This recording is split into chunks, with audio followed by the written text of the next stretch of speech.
किस एज में हमें लाइफ इंश्योरेंस लेना चाहिए और कैसे पता चलेगा कि सही लाइफ इंश्योरेंस लेना है, कि गलती ना हो हमसे?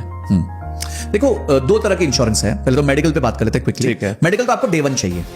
अगर आप नौकरी भी कर रहे हो और आपकी कंपनी ने भी आपके लिए मेडिकल की हुई है तो भी आप अपनी मेडिकल करवाइए। उसका रीजन ये है, एक तो कंपनी पूरे अमाउंट की करती नहीं, छोटे अमाउंट की करती है, और दूसरा जिस दिन आप कंपनी छोड़ोगे वो खत्म हो जाएगी।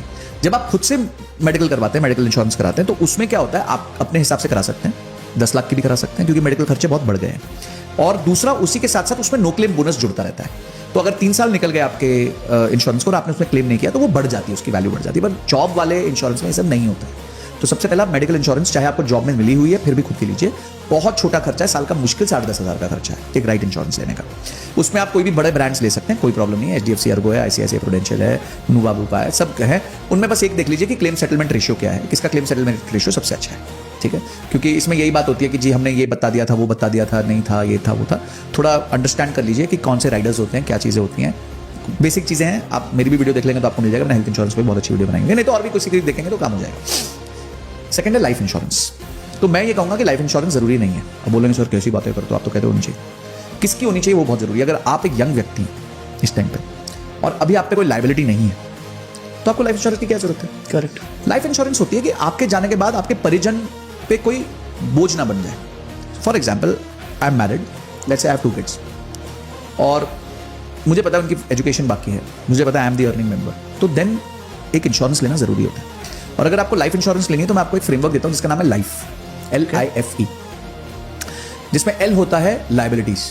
जिस समय आप लाइफ इंश्योरेंस खरीद रहे हैं उस समय पर आपके ऊपर लाइबिलिटीज कितनी है। आपका घर का लोन चल रहा है 50 लाख का, आपका गाड़ी का लोन चल रहा है 10 लाख का, तो आप पे 60 लाख रुपए की लाइबिलिटी है।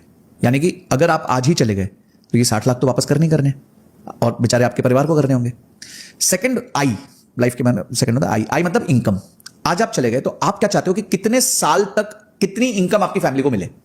तो फॉर एग्जांपल आप चाहते हो यार मेरी फैमिली को 10 लाख रुपए सालाना मिले अगले 10 साल के लिए मेरे जाने के बाद, तो वो 1 करोड़ रुपए हो गया।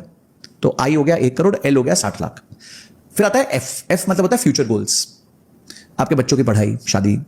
ठीक है, तो उसमें आपको लगता है जी 1 करोड़ रुपए और लग जाएगा पढ़ाई कराने में, अलग से जो उनको बाहर भेजना है उनकी शादी कराने में 1 करोड़ रुपए लग जाएगा। अब ये भी जब आप नहीं होंगे तो किसी को तो कराना है, तो वो 1 करोड़ और जोड़ लीजिए। और ई मतलब इमरजेंसी फंड, आपको लगता है जी मेरे फैमिली के पास 40 लाख रुपए की इमरजेंसी फंड होनी चाहिए at any given point of time मेरे जाने के बाद। तो 60 लाख का उधार, 1 करोड़ की इनकम, 1 करोड़ का फ्यूचर गोल और 40 लाख का इमरजेंसी फंड, कुल मिला के बनते हैं 3 करोड़ रुपए। 3 करोड़ रुपए की इंश्योरेंस आपके पास होनी चाहिए, बस। It is as simple as that. ठीक है। ठीक है, तो ये राइट मेथड होता है इंश्योरेंस खरीदने का।